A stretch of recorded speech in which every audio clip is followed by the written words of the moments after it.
Al hablar de hermanos asesinos, con seguridad, uno de los casos más famosos que vendrán a la cabeza es el de Kyle y Eric Menéndez, de 21 y 18 años respectivamente. Exitosos, millonarios, atletas universitarios y residentes en una exclusiva mansión de Beverly Hills, los dos jóvenes asesinaron a tiros a sus padres, José y Kitty Menéndez, la noche del 20 de agosto de 1989. Sin embargo, no fueron capturados de inmediato. Por la sevicia con la que fue ultimada la pareja, más de 12 disparos cada uno, se llegó a pensar incluso que había sido un golpe de la mafia. Pero antes que las autoridades se fijaran en los hermanos, pasaron varios meses y que se gastaran cientos de miles de dólares de su herencia, ya que en vez de verse como un par de hijos destrozados, se veían más bien como un par de despilfarradores dándose la mejor de las vidas. Su captura se convirtió en un fenómeno nacional. Su juicio tardó 7 años en dictar sentencia y el caso inspiró decenas de libros, películas y series de televisión, convirtiéndolos, de lejos, en los parricidas más famosos de los Estados Unidos. Pero, como es de esperar, tristemente, ellos no son los únicos. Yo soy Luis Badel y en este episodio de Crímenes Bizarros hablaremos de Robert y Michael Bever, quienes soñaban con asesinar a 500 personas y empezaron con sus padres y 3 de sus hermanos. Esta edición de Crímenes Bizarros contiene la narración de escenas violentas. Recomendamos discreción. La escena era dantesca. Las manchas de sangre fresca empezaban desde la misma entrada principal de la casa ubicada en el 709 Magnolia Court en Broken Arrow, Oklahoma. El rastro rojizo en el pavimento dejaba ver como si hubiesen arrastrado a alguien al interior de la vivienda. La puerta, gris, con un ventanal ovalado de marco blanco, también tenía salpicaduras que se iluminaban cada tanto con el reflejo de las luces rojas y azules de las patrullas de policía. ¡Policía! ¡Abran la puerta!, gritaron varias veces los oficiales mientras tenían las armas listas para ser accionadas. Tras no recibir respuesta, derribaron la puerta y descubrieron la escena del crimen más sangriento en la historia reciente del estado de Oklahoma en el centro de los Estados Unidos. 2 adultos y 4 menores, todos integrantes de la familia Bever, fueron acuchillados sin compasión en varios espacios del primer piso de la casa. En el foyer de entrada estaba el cuerpo de Crystal, de 13 años, a quien en efecto habían arrastrado al interior de la casa. En el living, a los pies de la escalera, estaba David Bever, de 52 años y el padre de familia. Más adelante, a mitad del pasillo, estaba April, la madre, de 44 años. En el cuarto contiguo, que funcionaba como home office, estaba Daniel, de 12, y en el baño de una de las habitaciones al final del pasillo, los uniformados encontraron a Christopher, de 10 años, y a Victoria, de apenas 5. Sin embargo, como un primer consuelo en medio de la tragedia, los policías notaron que Crystal, la hija de 13 años, aunque tenía un largo y profundo corte en el cuello que no paraba de sangrar, aún tenía signos vitales, así que llamaron de inmediato a los paramédicos para que la atendieran. Y si hubo un auténtico momento de solaz y de esperanza en medio del horror, fue cuando en uno de los cuartos del segundo piso encontraron a una bebita de 2 años, sana y salva en su cuna de madera, que parecía estar inmersa en un sueño profundo, completamente inocente de la pesadilla que se había iniciado en la residencia familiar apenas minutos atrás. Eran las 11:30 de la noche. Todos los hijos pequeños de la familia estaban durmiendo, la bebé de 2, la niña de 5 y el niño de 10. April, la madre, y Crystal estaban viendo televisión en la sala de casa. La mujer mandó a su hija que le dijera a sus hermanos mayores, Robert, de 18, y Michael, de 16, que lavaran los platos sucios de la cena y organizaran la cocina.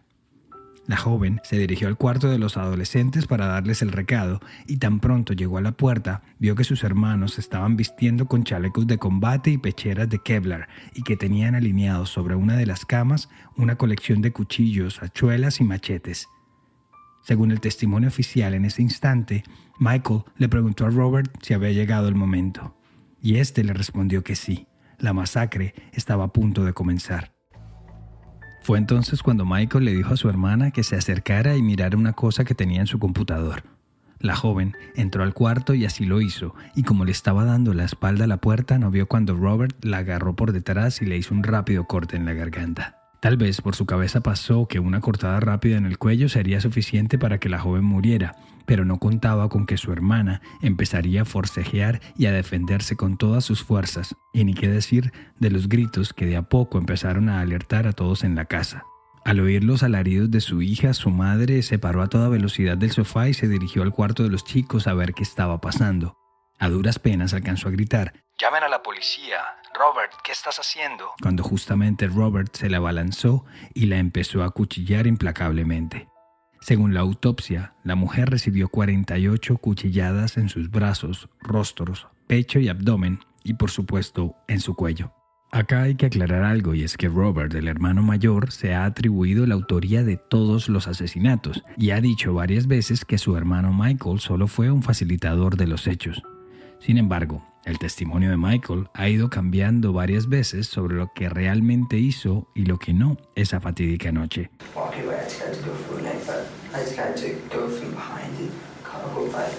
La agarré cuando se estaba yendo. Traté de golpearle en el cuello, pero me tocó tomarla por detrás y cortarle la tráquea, admitió Michael en su primera entrevista con los detectives. Según quedó consignado con su puño y letra en el reporte policial, mientras Robert asesinaba a su madre, Crystal, herida gravemente, se iba gateando con dificultad hasta el portal de la casa, el cual abrió con la intención, se puede imaginar, de pedir ayuda. Simultáneamente, los más chicos, Christopher, de 10 años, y Victoria, de 10, despertaron con el alboroto y el instinto los llevó a esconderse en el baño de uno de los cuartos del primer piso. De inmediato los agresores se dirigieron allí y no se sabe si fue planeado o no o si surgió gracias a la adrenalina del momento, pero Michael, el de 16 años, llamó a la puerta del baño y con voz asustada les pidió a sus hermanitos que le abrieran.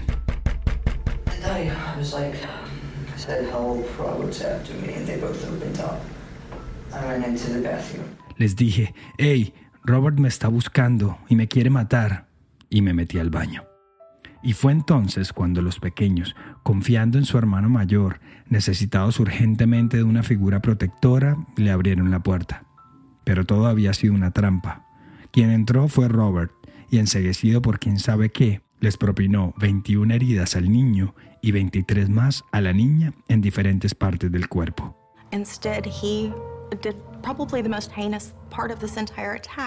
En vez de protegerlos, hizo la cosa más atroz posible de todo el ataque, y fue engañarlos, y todo para que fueran asesinadas, dijo Rihanna Russell, una de las detectives de la policía de Broken Arrow.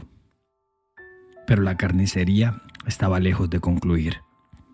Ante tanto alboroto, Daniel, el hijo de 12 años, salió despavorido y se encerró en el cuarto donde funcionaba la oficina del papá, no sin antes haber tomado el primer teléfono móvil que encontró a su paso.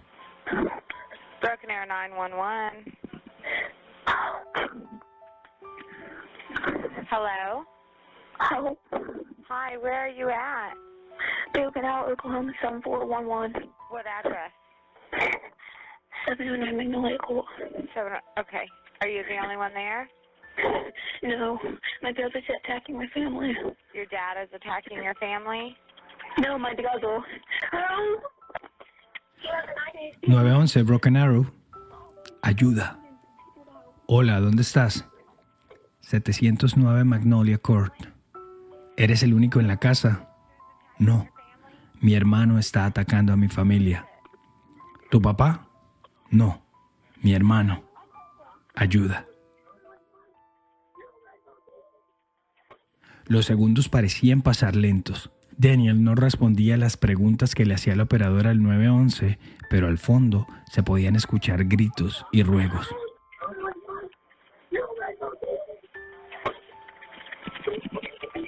La operadora insistió. Hola, ¿estás allí? ¿Qué está pasando allí? Y fue cuando Michael volvió a apelar al mismo truco con el que engañó a sus hermanos menores para que abrieran la puerta del baño. Le dijo a Daniel que por favor le abriera, que temía por su vida. Y Daniel así lo hizo, le abrió la puerta. Y enseguida parece que le quitaron el celular de sus manos. Y fue entonces cuando en la llamada del 911 se pudo escuchar una voz más grave que solo alcanza a decir «Hola», mientras los gritos de terror resonaban en el trasfondo. Dichos gritos eran de Daniel, quien con la inocencia propia de los 12 años accedió a abrir la puerta para salvar a su hermano de lo que parecía ser una muerte segura. Pero pues era evidente que el pequeño también había caído en la trampa, y fue él quien se encontró de frente con la muerte. En total, recibió 21 cuchilladas. Mientras la operadora, angustiada, escribía su reporte en el teclado y se podía escuchar la fiereza de sus dedos sobre las teclas. De pronto, un grito más, y segundos más tarde, el tono intermitente que suele sonar cuando se ha cortado la llamada. Tiempo después, el mismo Michael se encargaría de confirmar que fue él quien arrebató el móvil a su hermano menor, y tras decir hola para ver si había alguien al otro lado de la línea, rápidamente lo estrelló contra el piso. En la grabación oficial del 911 se puede escuchar que la hora exacta de la llamada fueron las 11:32 de la noche, lo que permite suponer que los sucesos se iban presentando a toda velocidad. La de los Bever era una casa grande, espaciosa, de 2 plantas, 5 cuartos y 4 baños. Por eso no resulta extraño que solo cuando la algarabía parecía ir en aumento fue que David, el padre, decidió salir del cuarto matrimonial para averiguar qué estaba pasando. Cuando terminó de bajar las escaleras de madera que desembocaban en el hall de la casa, Robert se le lanzó encima y lo atravesó con el cuchillo más grande que tenía en su poder. Con el empujón y el único envión que le asestó, el padre cayó muerto casi que de inmediato. Un ruido sordo, profundo del cuerpo cayendo contra el piso de madera les dejó saber que no había nada más que hacer con su padre. Pero aún así, el joven lo apuñaló en 27 ocasiones más. Por su parte, Crystal seguía desangrándose de a poco unos metros adelante de la puerta de la casa. Robert entonces decidió ir a rematarla, pero sobre todo con la intención de meterla de nuevo a la vivienda y así no despertar la atención de algún vecino o de algún vehículo que pudiera estar pasando por el lugar. La tomó del cuello, la apuñaló un poco más e incluso intentó estrangularla. Solo hasta cuando la sintió desgonzada sin respuesta fue que la dio por muerta y la soltó. Ya solo faltaba una víctima más para cumplir el primer objetivo que se habían trazado. En el segundo piso, en su cuna, dormía su hermanita menor, Autumn, la más chica de la casa de 23 meses y a días de cumplir sus primeros 2 años de vida. Para ella, habían ideado acaso una muerte más aterradora, como si no hubiese sido suficiente la masacre silenciosa de cuchillos que acababan de ejecutar. Varios medios afirmaron incluso que Michael y Robert pensaron en degollar a la pequeña y separar de un certero hachazo la cabeza del cuerpo. Y con esa negra intención fue que empezaron a subir al segundo piso. Pero, por alguna extraña razón, un misterio del universo o acaso un milagro, sus pasos se detuvieron de súbito en la mitad de la escalera cuando empezaron a escuchar golpes en la puerta de la casa. «Abran la puerta, policía». El tiempo se les estaba acabando. La llamada de Daniel alertó a las autoridades y una patrulla policial llegó a eso de las 11:35 de la noche. Entonces se devolvieron por las mismas escaleras, agarraron una mochila y se escabulleron por la puerta trasera de la propiedad. Empezaron a correr con dirección a un sector de árboles, no propiamente un bosque, pero una zona lo suficientemente tupida que daba a la orilla del río Arkansas para intentar evadir a los policías en la búsqueda. En un documental llamado Killer Siblings, Hermanos Asesinos, del canal Oxygen, varios de los policías e investigadores que atendieron el caso fueron entrevistados y es evidente ver que aún años después de ocurridos los hechos, el corazón se les retuerce con solo recordar esos instantes. Todo era silencio. Tras hallar cuerpo tras cuerpo y constatar que la casa estaba vacía, los uniformados decidieron traer a escena a la unidad canina, los cuales trasladaron la búsqueda a la arboleda vecina por donde habían huido los adolescentes. Esa noche de verano se sentía más calurosa de lo normal. No había ni humedad ni brisa. La tranquilidad de la medianoche en la calle Magnolia Court se había interrumpido con las luces y las sirenas de las patrullas. Los perros guiaron rápidamente a sus cuidadores donde se ocultaban los asesinos, a quienes encontraron acostados boca abajo en medio de unos arbustos. Es más, uno de los canes mordió en la axila a Michael y prácticamente lo sacó a la vista de todos. Cuando fueron capturados, no mostraron muchas emociones, antes más bien un poco de alevosía, de decepción, y Robert, el mayor y quizás la cabeza del ataque, le dijo a Michael: que él esperaba que su captura hubiese sido un poco más cinematográfica y no tan simple y tan rápido como pasó en la vida real. Cuando les empezaron a tomar fotografías para oficializar el arresto y documentar la zona donde los habían encontrado, Robert tenía un rictus malvado en su cara. Aún con las esposas, se veía altivo, altanero, y las salpicaduras de sangre cubrían el chaleco antibalas blanco que llevaba bajo su camiseta. Tanto él como su hermano tenían manchas de barro y sangre ya seca en la cara. Estaban descalzos, y a Michael se le alcanzaban a ver las marcas de los colmillos del perro que lo había sacado de los arbustos.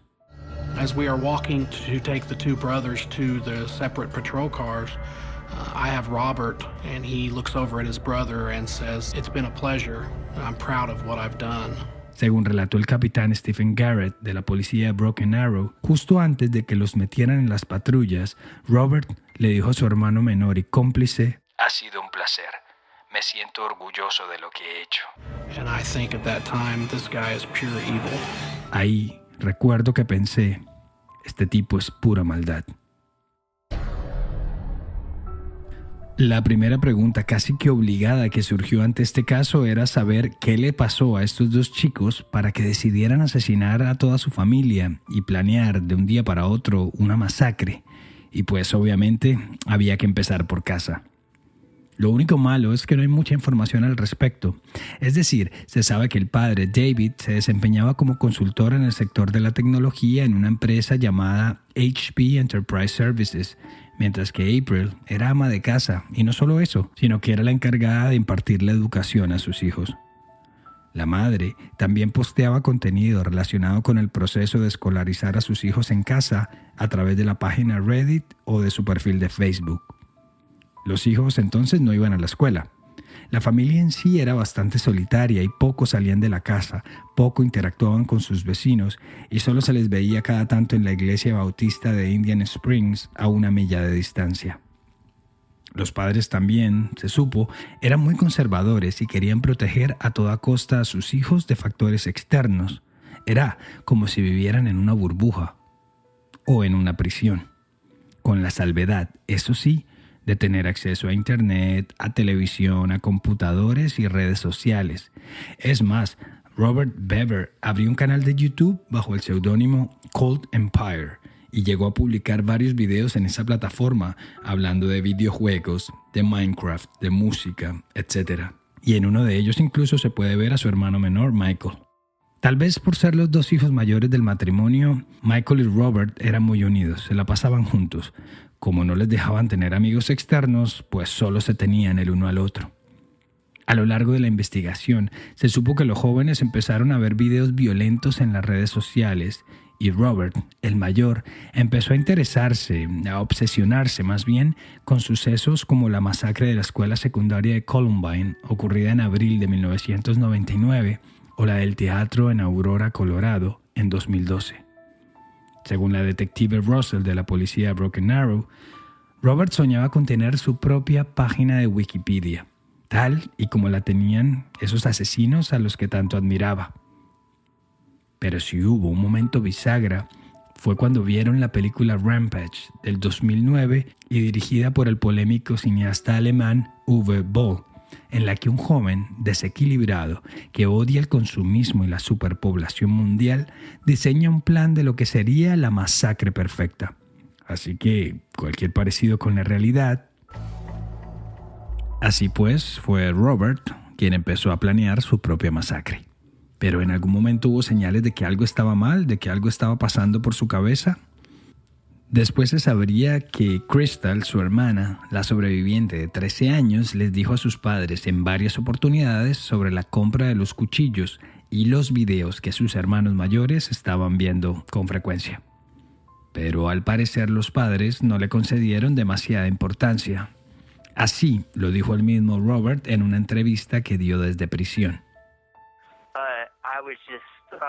I wrote a book called How to Shoot Up Your School and Get Away with It when I was like 13. And I showed it to my parents and they were like, "No, you need to get rid of this. This is wrong." Alguna vez escribí un libro que se llamaba Cómo hacer un tiroteo en la escuela y salirte con la tuya. creo que cuando tenía 13 años. Y al mostrárselo a mis padres, su reacción fue decirme, eso está mal, tienes que desaparecer eso ya mismo. ¿Qué tal que la policía se entere y nos empiece a vigilar? Pero, además del libro, también hubo canciones, poemas, cuentos en los que hablaba de asesinatos, de muerte, de suicidio, y nadie nunca le prestó atención. Well, by the time they figured out I was buying body armor and stuff, they were asking my brothers if I had bought any guns. Para cuando mis papás se empezaron a dar cuenta, le preguntaban a mis hermanos si yo había comprado armas, armaduras.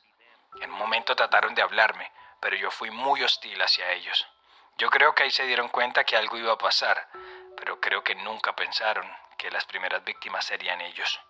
Sobre el asesinato de su familia, dijo que sintió que ya se iba aproximando inminentemente la hora de ejecutar su plan principal, y como que simplemente decidió hacerlo. Tenía, según ha dicho en varias oportunidades, muchos sentimientos negativos en contra de sus padres, y su moral en un punto tan bajo que esa noche todo se activó. En el reporte oficial de la declaración de Michael, el joven también aclaró que conoció el plan más concreto de matar a sus padres la noche del 30 de junio de 2015, es decir, 22 días antes de la masacre, cuando Robert descubrió que podía comprar todo tipo de armas por internet. Según el documental de Oxygen, el joven trabajaba en una empresa de call centers en una central telefónica llamada Mika Tech, ubicada a menos de 1 milla de distancia. Y curiosamente, Robert estaba asignado a una oficina que ofrecía servicios de oraciones telefónicas, es decir, un teléfono donde la gente podía llamar y un operador como Robert les escucharía y les ayudaría a realizar una oración. Así que no deja de llamar la atención esa suerte de doble vida del joven, cercano y amable en su trabajo, pero conflictuado y radical en su vida privada. Para entonces ya había empezado a comprar cuchillos, muchos cuchillos. Después empezó a adquirir los chalecos y la indumentaria militar tipo SWAT, hasta que finalmente compró su primera arma, su primer rifle de asalto. Luego vendrían 2 más, para un gran total de 3 y unas 2.000 rondas de munición. Su plan era ya no solo matar a su familia. Así como su arsenal iba creciendo, su ambición de convertirse en un asesino reconocido lo había obligado a modificar un poco sus planes. My idea was I was going to pick restaurants and schools and movie theaters, go in, shoot it up, then get back in our family vehicle and drive away. Mi idea era escoger restaurantes, escuelas, salas de cines y disparar.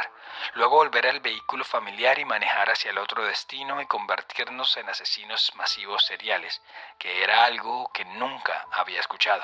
Así que era lo que yo quería hacer. Le dijo Robert al youtuber Phil Chalmers, quien lo entrevistó en uno de sus videos. Su meta no era menor. Querían asesinar a 500 personas en un killing spree, en una matanza que realizarían por tierra entre Oklahoma y Washington. Algo así como el road trip de la muerte. Pero si hubo un héroe en esta historia que prácticamente impidió que eso ocurriera, fue el pequeño Daniel. Si él no hubiese llamado al 911 y dado su vida en los hechos, Robert y Michael habrían continuado con su maléfico plan, que incluía, por cierto, desmembrar a sus familiares, guardar sus restos en recipientes plásticos y bolsas en el ático de la casa, luego tomar el coche familiar, reclamar los 3 rifles de asalto que estaban listos para ser entregados en la tienda de armas del pueblo y, por último, esperar a que llegara a su casa la orden de las 2.000 balas que habían ordenado por internet. Orden que, por cierto, estaba programada para ser entregada ese viernes 24 de julio. Es decir, poco menos de 48 horas después de haber cometido los crímenes. Ya con los arrestos hechos, era cuestión de horas de definir las primeras fechas de comparecencia ante la justicia. Si algo había seguro es que pese a tener 18 y 16 años cuando cometieron los crímenes, por la gravedad de los mismos, el estado de Oklahoma intentaría que ambos adolescentes fueran juzgados como mayores de edad. El 3 de agosto de 2015, los hermanos asesinos se declararon no culpables, es decir, que sí o sí tenía que haber un juicio en su contra para dictaminar su responsabilidad. El 23 de febrero de 2016, iniciaron las audiencias preliminares para determinar los cargos que se les presentarían a los hermanos Weber. No hubo sorpresas. 5 cargos de asesinato y uno más de intento de homicidio para los 2 hermanos. Delitos que garantizarían al menos una condena de pena de muerte. Sin embargo, la fiscalía, pensando en evitarle a Crystal, la hermana sobreviviente, el hecho de tener que declarar en contra de sus propios hermanos, de verles la cara, quitó la pena capital como opción, siempre y cuando ellos se declararan culpables. Robert, el mayor, se acogió de inmediato a la medida y fue condenado a 5 cadenas perpetuas consecutivas sin derecho a libertad condicional. Pero la defensa de Michael no se acogió al arreglo y decidió ir a corte.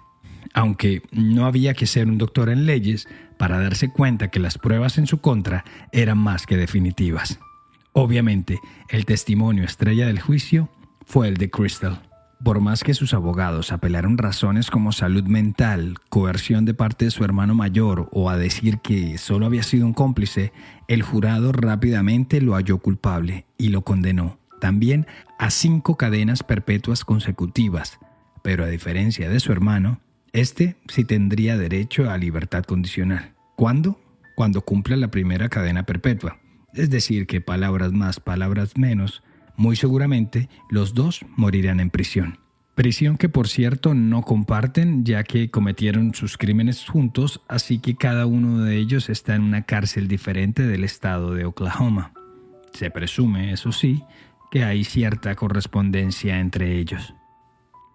Ante la pregunta del youtuber Phil Chalmers a Robert si pudiera volver el tiempo atrás o si había algo de arrepentimiento, este fue bastante claro en su respuesta. If I could go back and kill myself before I had a chance to do that, I would. That's how serious I am about it. Wow. Si pudiera volver atrás, me habría matado antes de haber hecho todo lo que hice. Así de serio estoy diciendo las cosas. De Crystal y la pequeña Autumn, las 2 hermanas sobrevivientes, se supo que fueron adoptadas por la misma familia, recibieron una nueva identidad y ya ni siquiera viven en el estado de Oklahoma. De la casa del 709 Magnolia Court se supo que luego de la masacre duró desocupada casi que 2 años, hasta que en marzo de 2017 misteriosamente fue destrozada por un incendio que a día de hoy nadie sabe explicar cómo se originó. Hecho, eso sí, que hizo que se acelerara un plan de los legisladores locales de convertir ese terreno en un parque en honor a las víctimas de la tragedia. Y así fue cuando en marzo de 2019 abrió sus puertas oficialmente el Reflection Park, un espacio chico con varios caminos que conducen a un gazebo central donde las lámparas y el pasto invitan a la contemplación y a la paz del espíritu. Paz que desafortunadamente se ve rota con la noticia de un nuevo tiroteo, porque si apeláramos al sentido común, ni un chico de pueblo, ni nadie realmente necesita comprar 2,000 balas o armaduras o rifles de asalto en cuestión de pocas semanas. De nuevo, ¿a nadie le resultó extraño eso? Pero bueno, ese ya es otro tema, uno que parece escribirse a diario y con sangre en la historia de los Estados Unidos. Hello, this is a prepaid collect call from Robert Weber. an inmate at Joseph Harp Correctional Facility. This call is subject to recording and monitoring. This call is not private. Gracias por llegar al final de esta edición de Crímenes Bizarros, un podcast de Iguana Media. Este episodio fue escrito y producido por mí, Luis Badel. Y ya lo saben, suscríbanse en sus plataformas digitales favoritas y pasen la voz con sus amigos. Cualquier mensaje o sugerencia de temas lo pueden hacer en @crímenesbizarros en Instagram o Facebook. Y para mayor información sobre el tema de hoy, visita iguanamedia.net. Nos escuchamos a la próxima.